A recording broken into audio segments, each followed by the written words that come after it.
Bienvenue à tous. Je ne sais pas si tout le monde a reçu les messages un peu d'introduction juste pour l'organisation de l'atelier, de notre collaboration. Alors, ceux qui ont des tablettes, ça va être extrêmement difficile d'être actif dans cet atelier parce qu'il faut c'est ligne de commande, hein, il faut taper du code et puis en même temps de partager Zoom sur la tablette, ça ne fonctionne pas très bien. Alors, quand vous travaillez dans des petits groupes, ceux qui ont la tablette, il faut le dire aux autres, comme ça quelqu'un qui peut taper le code partage l'écran dans le groupe et comme ça vous pouvez discuter ensemble sur les instructions qu'on va écrire. Je viens de partager le support, ça sert aussi à un peu de guide de référence après dans les exercices. Est-ce que tout le monde l'a reçu ou je peux le renvoyer une deuxième fois, ça sera la même. Je l'ai divisé en 3 parties comme ça, en fonction de l'avancement. Voilà, c'est la première partie. C'est reparti pour ceux qui n'ont pas encore vu. À la fin, vous aurez toute la présentation à disposition. Alors, le tout, ça donne une mini-introduction à un cours que je donne, que je viens de donner ça fait un peu plus d'un mois, sur l'SQL dans le cadre de la business analyse, à quoi ça nous sert. Moi, j'aurais besoin d'une information de votre part, c'est votre expérience avec SQL. Alors, ça peut aller de « j'en ai entendu parler, mais je n'ai jamais vraiment vu », ça veut dire vraiment aucune expérience.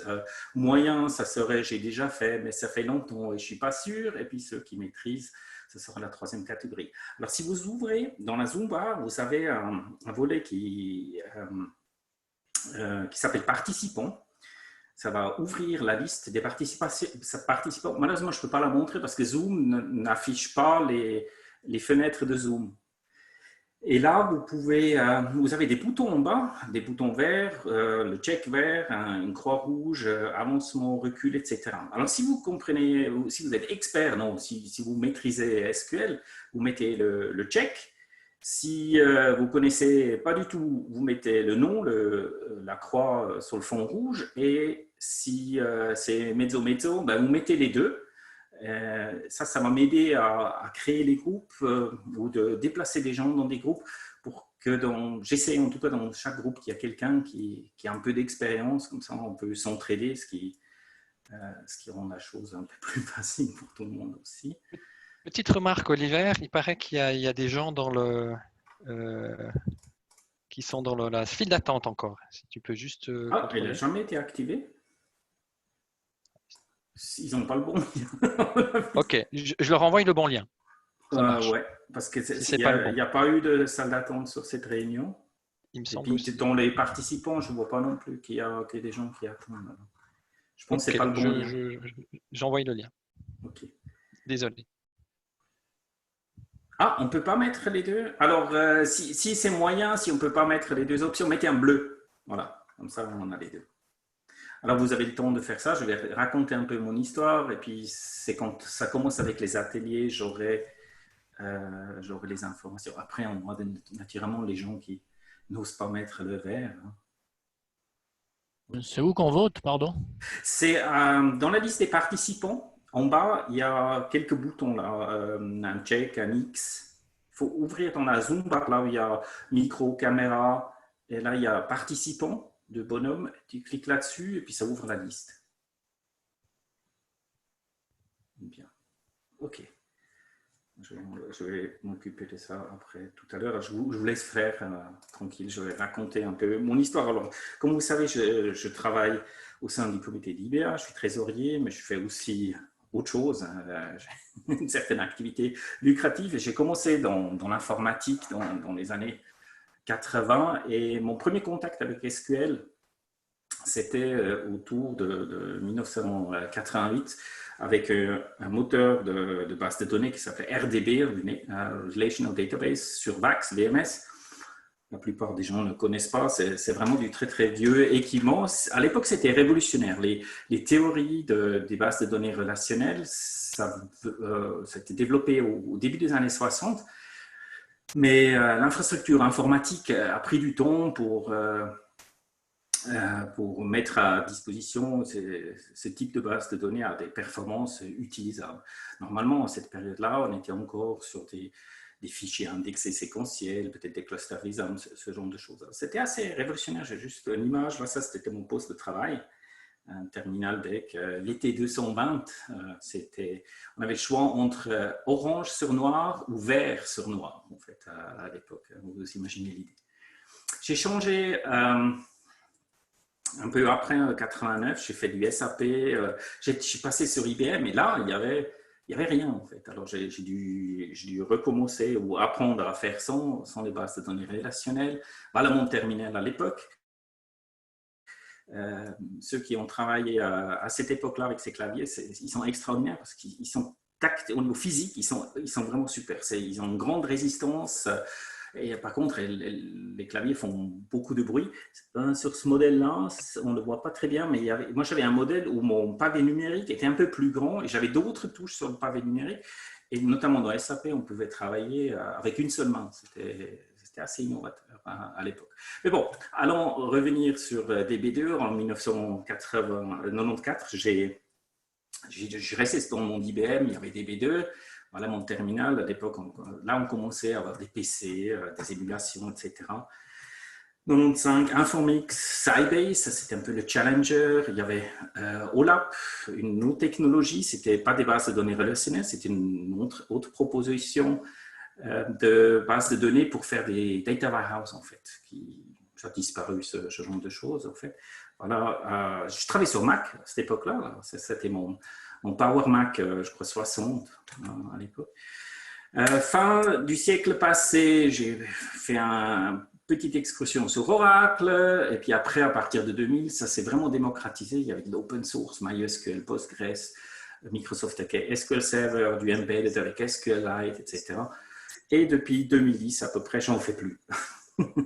En tout cas, pas dans le développement de nouvelles applications, parce que je trouve qu'il y a d'autres techniques qui sont devenues mûres maintenant, qui sont un peu plus pratiques dans l'utilisation. Alors, le thème de base de données, ça me poursuit depuis 30 ans, 35 ans, quelle horreur.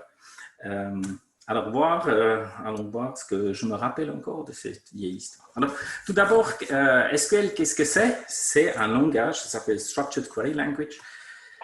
Ce n'est pas un langage de programmation, mais ça ressemble dans le sens où il faut écrire une instruction, mais ce n'est pas de la programmation impérative. On ne dit pas à l'ordinateur ce qu'il faut faire, mais on décrit ce qu'on voudrait avoir comme résultat. Et c'est le système, l'ordinateur, le moteur de base de données qui déduit après la stratégie pour trouver les informations qui répondent aux critères. Ça se présente sous cette forme-là. Select, veut dire j'interroge la base de données, quelque chose, des clients avec des conditions, puis ça finit toujours par un point virgule. Alors le monde SQL, il y a d'autres éléments qui font partie de la famille.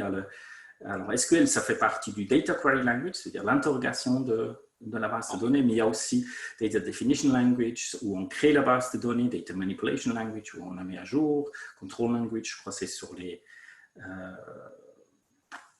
transactions, je crois, et puis TCL, non, ça c'est les transactions, ça c'est la gestion de la base de données. Bref, il y a les systèmes de base de données ont des sous-ensembles de langage. Nous, ce qui nous intéresse vraiment, c'est la partie interrogation, la partie SQL. Alors, pourquoi ça nous intéresse en tant que business analyst? La première utilité, c'est vraiment l'analyse ad hoc. En fait. On se trouve face à un système existant, on veut savoir comment ça marche, qu'est-ce qu'il y a dedans. Alors, on peut analyser ad hoc. Puis là, il y a des outils très simples comme Excel qui permettent de se connecter sur une base de données qui permettent de sortir les données, d'afficher les données et d'analyser, mais qu'est-ce qu'il y a dedans. On peut aussi faire une analyse méta, c'est-à-dire analyser la structure de la base de données. La plupart des moteurs ou des outils permettent de faire ça de façon graphiquement. Et ça nous permet d'évaluer une solution, comment elle est structurée. Est-ce que le modèle de données que la solution propose correspond à mon modèle de données du métier. Si je dois faire une migration, quelle est la corrélation entre les deux éléments? Comment les structures diffèrent? Est-ce qu'il y a besoin d'un enrichissement? Est-ce qu'il y a besoin d'une saisie? Est-ce qu'on perd de l'information? Et de ça, on va déduire les règles de migration qui peuvent ensuite être automatisées ou partiellement saisies manuellement aussi quand il s'agit par exemple d'enrichir des informations qui n'existaient pas dans un ancien système. Alors, quand on regarde le SQL de la perspective du business analyst, de notre cours, alors le cours ici, c'est juste une introduction d'une heure et demie. On va travailler sur une première partie de l'approche de l'analyse. On est là, en fait, dans la partie analyse de données. Je veux parler peut-être, ça dépend un peu de l'avancement de comment analyser la structure de données.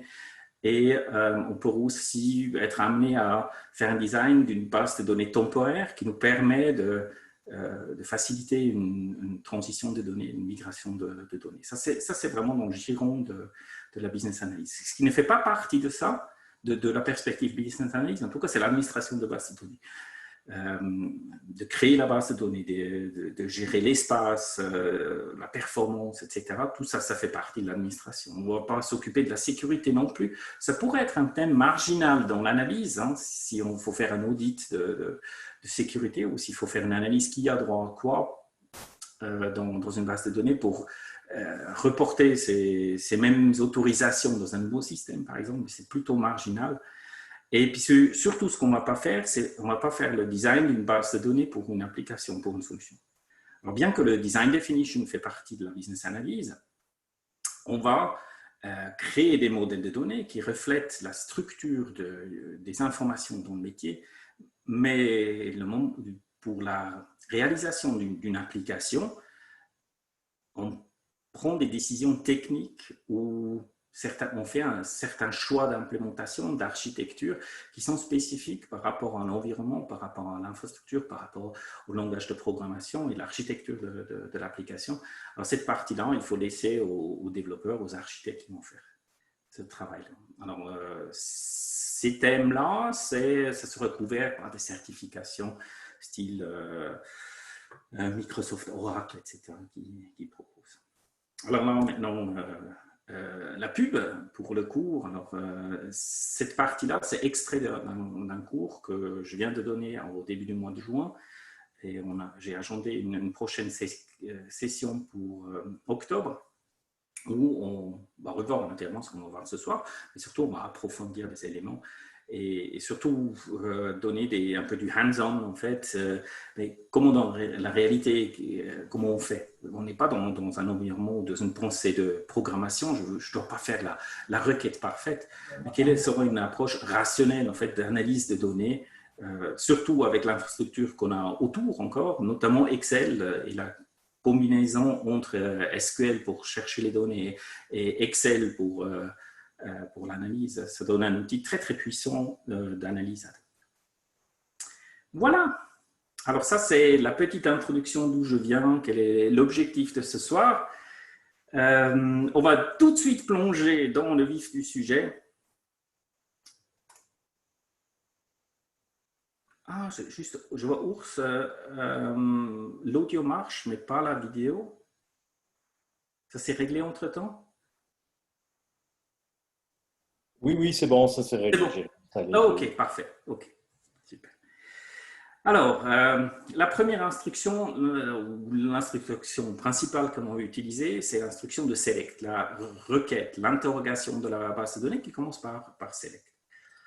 Dans les manuels des bases de données, vous cherchez aussi sur Internet, vous tombez très rapidement sur ces diagrammes-là, ce type de diagramme.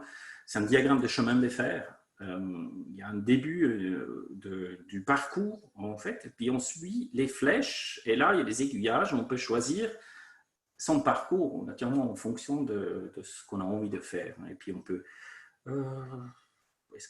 là, on peut boucler, par exemple. Vous voyez, là, il y a une flèche qui vient en arrière, par exemple. Il faut regarder dans quel sens vont les flèches, et puis ça nous explique quelle sera une instruction correcte, formellement correcte.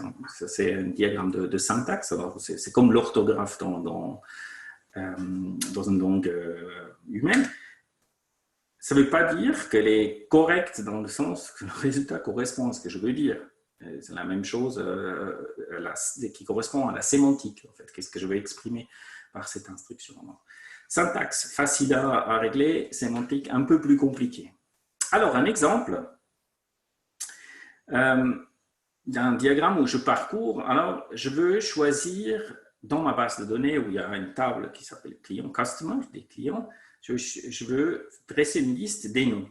Alors, je commence par select, puis la deuxième partie de last name, c'est une colonne, en fait, un résultat. Vous pouvez imaginer une table de la base de données comme une feuille Excel, et puis il y a une colonne qui s'appelle last name. Après, je descends mon diagramme, from, voilà, c'est le from de customer, et ça, c'est la table of subquery. Alors, nous, on s'intéresse à une table. C'est la table qu'on veut, et à la fin, c'est la fin de l'instruction, on va mettre le point virgule. Et ça va faire une liste d'une colonne de noms de famille de la table des clients. C'est un peu basique. Alors, bien sûr, on peut regarder combien on a à la fin, souvent les outils disent combien d'éléments ont été lus. Ça pourrait donner une indication sur la quantité d'informations qui sont dans la base de données, mais on va aller un peu plus loin. Déjà, structurer les listes avec un peu plus d'informations. Alors, je peux multiplier le nombre de colonnes en bouclant ici. Alors, je veux le last name, virgule, et je vais aussi prendre le prénom. Si je vais juste avoir un aperçu, mais qu'est-ce qui est dans ces tables? Je découvre qu'il y a une table. Ça aussi des commandes, mais c'est des commandes plutôt techniques, ça dépend de la base de données. Je sais qu'il y a une table client, mais je veux savoir, mais dans la table des clients, on a quoi en fait? On a quoi comme colonne? Alors, je peux remplacer les colonnes par l'étoile. Et ça, c'est toujours ce qui est un peu paresseux. Hein? C'est l'étoile de la table, et puis pouf, ça montre les 65 colonnes qui est dans la table. Et puis après, on va essayer d'interpréter le contenu. L'étoile remplace par toutes les colonnes possibles. Après, entre développeurs, il y a des grandes discussions. Est-ce que c'est du bon style de mettre des étoiles ou est-ce qu'il faudrait être explicite? Mais ça, je vous laisse les flame wars lire dans des forums. Ce qui nous intéresse aussi, c'est de réduire le jeu de résultats, de cibler en fait notre interrogation. Alors, je veux par exemple savoir si moi je suis dans la base de données. Alors, je sélectionne last name, ok, je prends le champ de la table customer, et là, j'ajoute une condition, une clause de where le champ est égal à la valeur. Alors là, ça va uniquement me lister les lignes de la base de données ou le nom de famille et Wagner, et puis peut-être je me trouve moi, ma soeur, mon fils, etc. Ça, c'est la commande where. Et une autre façon d'exprimer le where, c'est de... Oups, il y a un PowerPoint qui m'a changé le guillemet. Ça devrait être un double quote, le shift 2, là, aussi, devant le W. Alors ici, je lui fais un exemple. En fait, je veux tous les noms de famille qui ressemblent à guillemets, pardon, W et pourcentage. Et le pourcentage veut dire tout ce qui suit ne sera pas considéré. Alors ici, ça va trouver les Weber, les Wagner, les Vanière, les Wanner et tout ça. Voilà. Alors ça, ce sont toutes les possibilités simples de l'instruction web. Et on va tout de suite essayer de mettre ça en œuvre. L'exercice, normalement, vous le trouvez aussi dans les dernières pages du PDF que j'ai partagé puis que Claude a repartagé. Fonction d'agrégation. Alors, vous avez déjà vu une première fonction d'agrégation. C'était dans le message, quand vous faites la requête, le message, la barre verte, ça dit combien d'enregistrements il y a. Alors, ça, c'est une agrégation, en fait, on veut compter. Ça, c'est une indication intéressante dans l'analyse des données, c'est de savoir est-ce que c'est une grande table ou une petite table. Et pour ça, il existe une instruction qui s'appelle count. Alors ici, select count, je compte tous l'étoile, hein, ça remplace le tout. de la table, et puis je peux exprimer une limite, select count from the customer where name like W. Et puis j'aurai comme résultat une seule ligne qui dit combien d'occurrences, combien de lignes il y a dans la table client qui correspondent à cette expression-là. Je peux aussi l'exprimer comme ça, avec la colonne. Et comme ça, il va me compter combien de fois il y a cette colonne. Alors, par exemple, je veux compter le nombre de noms de famille. Alors, je select last name, count last name from la table, where, si on veut, group by last name. Et là, il va me faire une liste avec tous les last names qui sont dans la liste. C'est ça, la colonne, là, les last names. Et il va m'afficher combien il y en a de chacun. Alors, combien de Wagner il y a dans la base de données, combien de Weber il y a dans la base de données. On peut aussi faire ça avec un distinct sur une valeur. Je cherche les valeurs distinctes, mais j'ai une colonne où je dis, tiens, c'est quoi? Apparemment, c'est un code, hein, A, B, F, N, mais il y a quoi comme code? Alors, je peux afficher avec distinct seulement les valeurs distinctes qu'il y a dans cette colonne. Et je pourrais identifier les codes, par exemple, qui sont dans la base de données. Et de là, je peux faire mon deep dive, mon analyse, mais le code 1 veut dire quoi? Le code 2, le code... je vois qu'il y a 2 enregistrements avec un code 9, qu'est-ce que ça veut dire? Alors ça, c'est pour identifier, par exemple, des valid values, quelque chose comme ça. Et après, vous avez d'autres valeurs d'agrégation, AVG, average, max, min, somme. Ça, c'est... Oh. Orthographe, corriger ça. Voilà. Alors, tout ça, c'est notre liste des fonctions d'agrégation pour analyser. Vous voyez, j'ai copié les slides, au moins le faux texte du titre ne change pas. Alors, on va tout de suite plonger dans notre exercice avec ça, en fait, de déterminer la... Oh, il y a Alexa qui s'est mis en route. De déterminer des prix moyens et compter des nombres. Et pour ça, vous avez besoin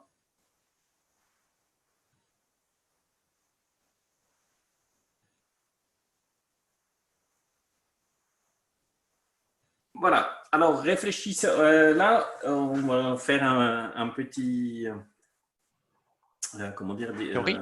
un bout de théorie sur la modélisation de bases de données. Comme je dis initialement, ça ne fait pas vraiment partie des activités de business analyst de modéliser une base de données, mais la modélisation de données en général, ça oui. Alors, on a des chapitres, d'ailleurs là je fais référence à un cours que j'ai la semaine prochaine, c'est un cours d'introduction dans les techniques de la business analyse. Et dans le bas bloc, c'est dans le chapitre 6, Requirements Analysis and Design Definition, qu'on va parler de la modélisation structurelle du domaine. En fait, on va commencer par un diagramme de domaine plutôt large et on va de plus en plus dans les détails jusqu'à l'interprétation de bases de données. Alors là, j'ai extrait du cours, quelques slides. Alors, pourquoi c'est un business analyst qui fait cette modélisation structurelle? C'est vraiment le résultat de l'analyse métier. En fait. Comment sont structurés les éléments du métier d'une façon... comment ça s'appelait sous Méris? Ils avaient des super noms pour ça. Le modèle conceptuel, voilà, c'est ça. C'est le modèle conceptuel de l'information, alors vraiment d'un point de vue neutre, sans connaître l'implémentation, comment on réalise après un système informatique, mais comment se présentent les informations, quelles sont les relations entre les informations dans mon métier. Après, on peut faire des choix dans certaines représentations qui sont, comment dire, pas très naturelles. On va voir sur ça plus dans les détails dans le cours sur la modélisation même. Ce qu'on va voir, plus proche maintenant de la base de données, c'est une des techniques qui est le Data Dictionary. Et le Data Dictionary, alors si on le fait à la main, normalement on fait ça, si on doit le faire à la main avec un Excel, ou peut-être on crée un wiki où on explique les différentes informations. Ces informations-là de la table client ici, c'est quelque chose qui, si ça vient d'une table, que je ne dois pas faire en tant que business analyst. Ça, c'est très important. Ne vous donnez pas la peine à créer ce dictionnaire de données. La base de données le sait. Elle sait de quoi elle est constituée. Ce qui est très intéressant avec les bases de données relationnelles, la description de la base de données est enregistrée dans la base de données. Alors, il y a toute la méta-information qui est dedans. Maintenant, ça peut être plus ou moins sophistiqué. Ce qui est certainement dedans, c'est... je zoome. Ce qui est certainement dedans, c'est le nom du champ, le nom de la colonne. Ça, on a... Le système en a besoin, et son type, le data type. Est-ce que c'est du numérique? Est-ce qu'il y a des décimales? Est-ce que c'est du caractère, une date, un instant? Et associé à ça, la longueur de l'information. Ça, c'est très important pour le moteur de la base de données, pour structurer les informations et d'appliquer les stratégies de recherche et de tri. Alors, la base de données a besoin techniquement de savoir déjà tout ça. Puis après, il y a une notion de constraint, là. C'est comment les tables sont liées. Par exemple, ici, dans la table client, on voit qu'il y a une constraint, là, qui est le primary key. Ça veut dire que tous les éléments sont identifiés par ce client ID, par la première colonne. Et implicitement, ça veut aussi dire que ce numéro, le client ID, il est unique. Sinon, ce n'est pas un identifiant. Et on voit dans la description, et ça, par contre, on n'a pas toujours dans les bases de données. On peut mettre des descriptions, mais des fois, les développeurs sont paresseux. Par exemple, là, on dit auto-generated, ça veut dire que c'est un numéro créé automatiquement par la base de données qui ne veut rien dire. C'est un numéro séquentiel. Comme on a dit, c'est un identifiant. Alors, on commence par le 1, 2, 3, 4, 5, ou on peut même aussi définir une valeur initiale. On commence à 100 000, comme ça, tous les numéros de clients sont sur 6 chiffres, par exemple. Cette partie description, malheureusement, ça, comme je disais, ça manque souvent. C'est là où la business analyse doit faire le rapprochement entre la structure que je peux observer dans la base de données et les informations que je vois dans un écran ou sur une impression. Et j'interprète après de la perspective de l'utilisateur ou du client qui reçoit un document, quelle est l'information qui est dedans, quelle est la sémantique, qu'est-ce qu'elle signifie cette information, et je peux enrichir mon dictionnaire de données avec ces informations complémentaires. Tout à l'heure, j'ai parlé des valeurs encodées. Le champ le plus connu, c'est le sexe.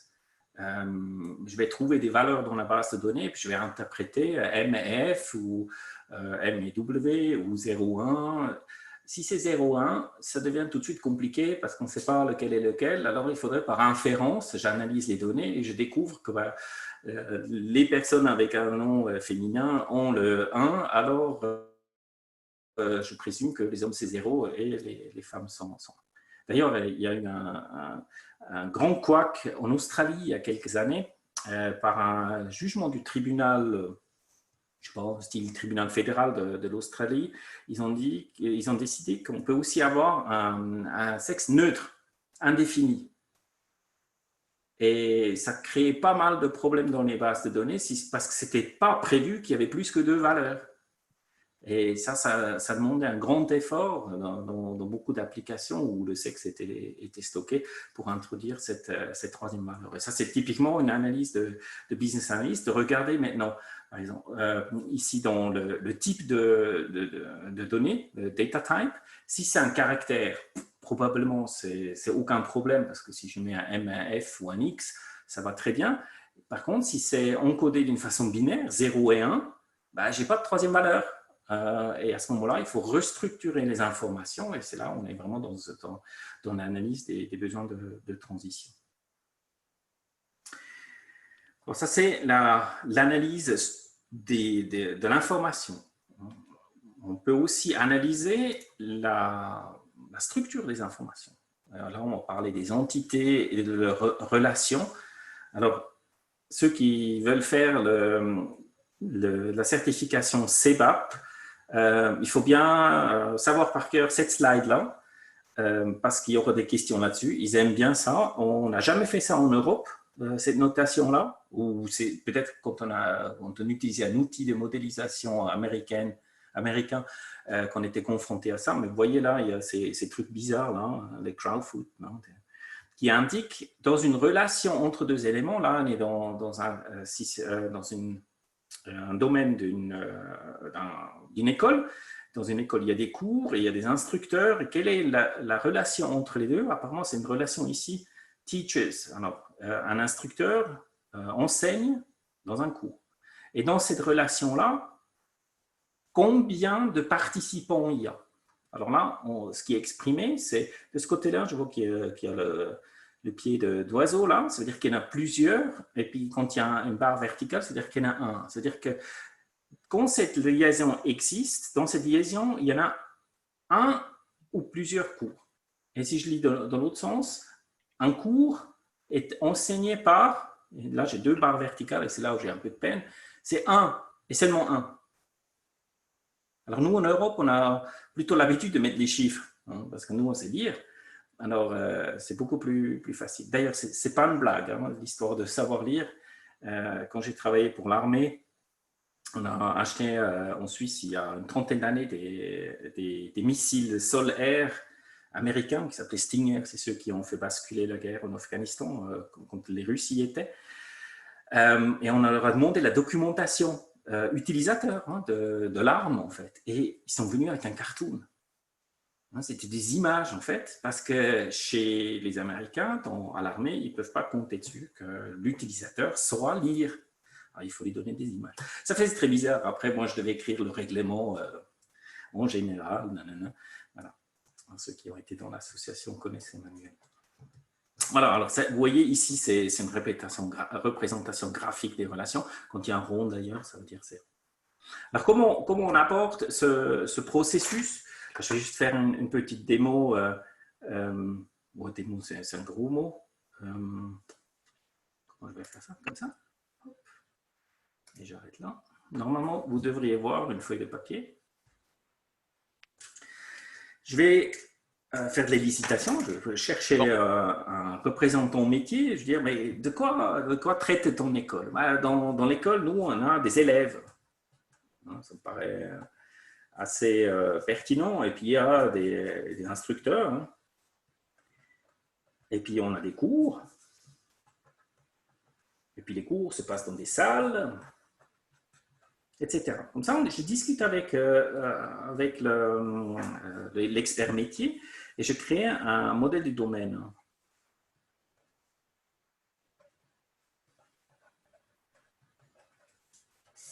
Maintenant, je vais investiguer les relations. Mais quelle est la relation entre l'élève et l'instructeur? Elle n'est pas bonne. Non, ce n'est pas ça la question. La question, c'est quel est le lien entre les deux éléments. Ils sont dans le même cours. Ah, ok. Ça veut dire apparemment le lien entre élève et instructeur est indirect. Je vais identifier des liens via le cours. Un cours sans élève, ça existe?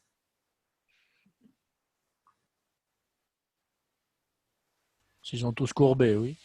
Ah, d'accord, ok. On va mettre un 0. Et puis, il y en a plusieurs. Un élève, on est élève seulement si on est dans un cours. Vous êtes d'accord? Et peut-être, on aurait même eu la possibilité, si on est dans une université, un étudiant est dans plusieurs cours. Je peux avoir des multiples ici. Et un cours, il est toujours donné par un instructeur. Un instructeur donne plusieurs cours, etc. Comme ça, je vais dessiner le modèle de données avec l'expert métier. Et je le fais vraiment comme ça. Alors, je ne le fais pas forcément sur un papier A4, c'est plutôt avec des post-it sur des flipcharts. Et l'essentiel qu'il faut sortir là, ce sont vraiment ces éléments-là. Est-ce qu'il y en a un ou est-ce qu'il y en a plusieurs? Ça aura vraiment une conséquence après dans la réalisation du système. Si le système est prévu pour un et on veut mettre plusieurs, c'est un changement structurel important. Ça, il faut éviter de changer d'avis sur les 1. Du moment où on a plusieurs, on peut aussi mettre qu'un seul, ça va. Ça a des conséquences peut-être sur la performance ou sur l'utilisation du système. Ça sera peut-être suboptimal, mais en tout cas, ça ne va pas empêcher l'évolution vers plusieurs. Alors, ça, c'est vraiment là où vous devez mettre votre accent dans la modélisation de données. Pour ceux qui connaissent les bases de données relationnelles, ils vont voir tout de suite que là, on a un problème. Ça, ce n'est pas possible. On ne peut pas exprimer des relations où des deux côtés, il y en a plusieurs. Et dans la modélisation vers une base de données, on va savoir normaliser ça, ça veut dire transformer cette construction de réalisation sous une forme que la base de données peut comprendre et peut le représenter. Mais là, on sort du champ de la business analyse. Est-ce que vous avez des questions par rapport à ça? C'est super calme. Alors, on va attaquer le dernier chapitre.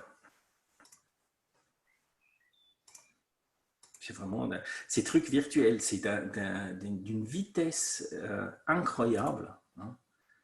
On n'a pas le temps de rigoler, de boire un coup et tout, c'est vraiment horrible. Alors, hop. Pourtant, tu habites à Bière, non? Moi, oui, mais tout seul, c'est pas drôle. Ah. Ouais, tu sais pas, hein, peut-être qu'on se défend pas mal. Alors, je voulais vous montrer dans la base de données où vous trouvez le modèle.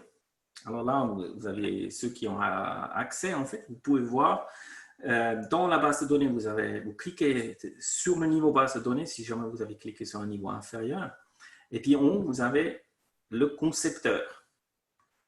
Et là, le système va vous faire une représentation graphique de la base de données avec tous ces liens.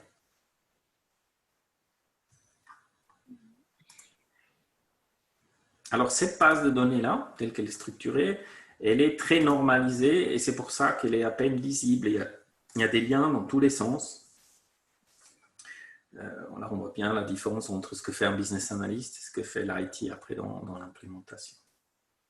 Là où je vois surtout la différence, c'est ce côté-là, où j'ai le client avec son adresse, et l'adresse est décomposée dans une table avec les villes, et puis avec les pays, etc. C'est ça dont j'ai horreur dans les applications. Il faut d'abord rentrer le numéro de code postal, et puis après, je ne peux pas taper le lieu, mais je dois aller dans une liste où il y a des lieux qui sont prédéfinis. Et moi, je sais taper le nom, il n'y a pas de problème. Alors, derrière ça, il y a souvent ces modèles où tout est prédéfini. Je ne peux pas saisir une ville qui n'existe pas, je ne peux pas saisir une rue qui n'existe pas. Voilà, c'est de l'implémentation, c'est de l'aide à la saisie, mais conceptuellement, dans mon analyse métier, quand je viens vraiment du modèle du domaine, ça, c'est un détail d'implémentation. Parce que j'aurais d'autres moyens de valider que l'adresse est exacte. Vous voyez le même diagramme, il est arrangé comme ça. Alors, je peux rapidement vous montrer comment Ah non, là, je ne peux pas. Pardon. Là, j'ai arrangé, en fait, le diagramme. Je l'ai fait à la main. Si la base de données, elle conserve bien les liens, naturellement, mais au début, un tas de tables, et puis des liens dans tous les sens, et puis il faut manuellement, en fait, décortiquer l'image. C'est un peu fastidieux dans ces outils, parce qu'il y a techniquement, le lien existe, c'est ça que la base de données c'est, mais graphiquement, comme on représente ça d'une façon logique et compréhensible, la base de données ne sait pas faire. Alors moi, j'ai groupé dans des thèmes, des thématiques, ici pour mieux comprendre. Justement, ici à gauche, j'ai mis une zone d'adresse. Au milieu, j'ai la partie transaction. Il y a des clients, il y a des magasins, il y a le staff. Là, j'ai les informations sur l'emprunt, le paiement et ce qui reste. Et là, j'ai le monde des films. J'essaie de grouper logiquement les informations. Des fois, j'essaie aussi d'identifier ça par des couleurs différentes. Dire, voilà, là, je suis dans le domaine des films, je vais faire ça en violet.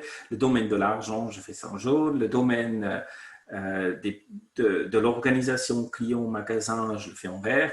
Et comme ça, on identifie plus facilement le regroupement aussi visuel.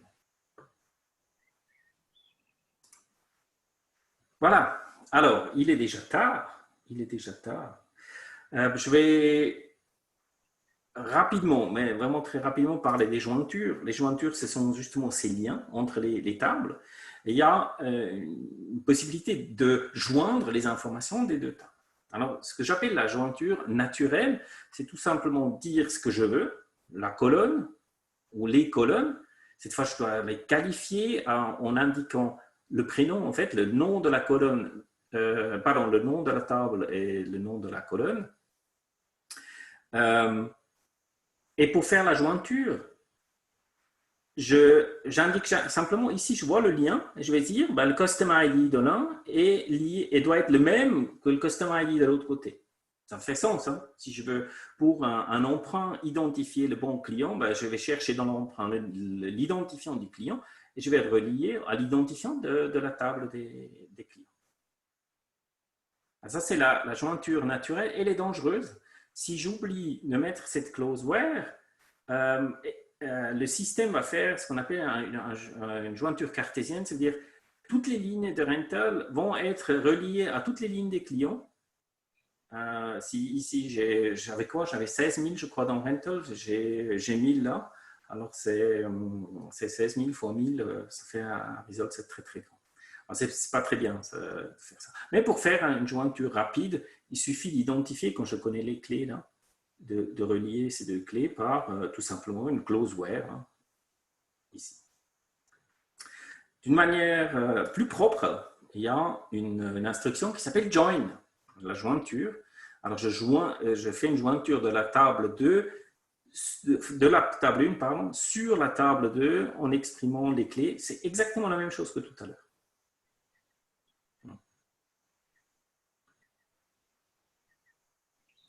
De ces jointures, il y a toute une panoplie. Je vais aller tout de suite là, et puis après, on va faire un exercice, et puis ça sera terminé. Il y a plusieurs façons d'exprimer cette jointure. Qu'est-ce que je veux voir quand j'ai deux ensembles? J'ai deux tables, une table A, une table B.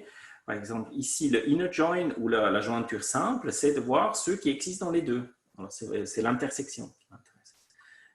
Si je veux que ceux-là, je fais un left join, là, un full join, je veux avoir les uns et les autres, hein, l'ensemble. Je veux avoir seulement ceux qui n'ont pas l'autre. Là, il y a une expression où je veux dire qu'il n'y en a pas de B. Alors, en formulant ces différents types de jointures, je peux exprimer la forme de mon résultat. En fait. Et puis, où je commence, hein, il y a l'histoire du gauche. Hein. Il faut toujours visualiser cette organisation-là où il y a le A, donc je commence, qui est à gauche de B.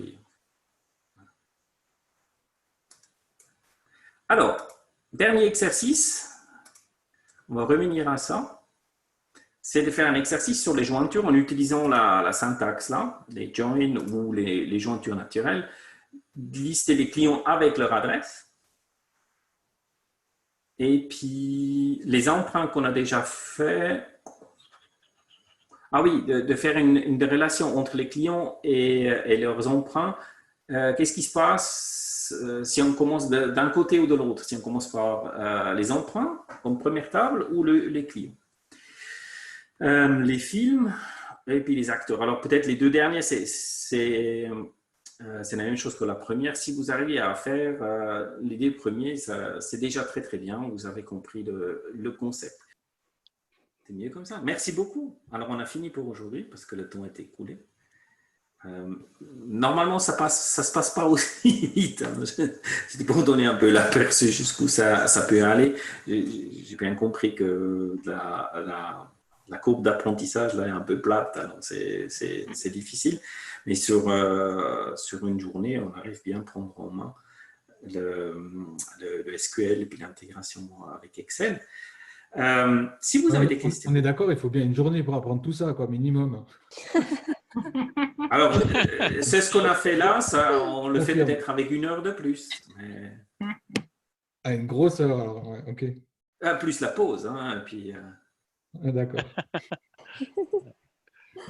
Disons une matinée, et puis après, on va aussi faire des exercices à répétition, on construit plus dessus. Et du coup, on peut revenir en arrière. Tiens, jusqu'à là, ça a marché. Maintenant, j'essaie d'intégrer un nouvel élément, puis je regarde ce qui se passe. Mais on a vu l'essentiel, je dirais, pour commencer une analyse de données avec des moyens un peu ad hoc du business analyst. Vous avez tous les supports de cours. Si jamais, ce qu'on a vu ce soir, hein, On va publier la partie où moi j'ai discuté au moins sur YouTube. Où vous pouvez voir et revoir cette partie-là. Si vous avez des questions, n'hésitez pas à m'envoyer un message. Je peux pas, j'ai pas de SLA, je ne sais pas dans quel laps de temps je vais pouvoir répondre. En général, après quelques jours, ça devrait jouer. Sinon, au prochain atelier. Et ceux qui veulent aller plus loin, vous êtes bien sûr invités à suivre le cours qui approfondit tout ça. Voilà Claude, comment on va finir? On va bien. On va bien finir. Merci Olivier, merci à tout le monde.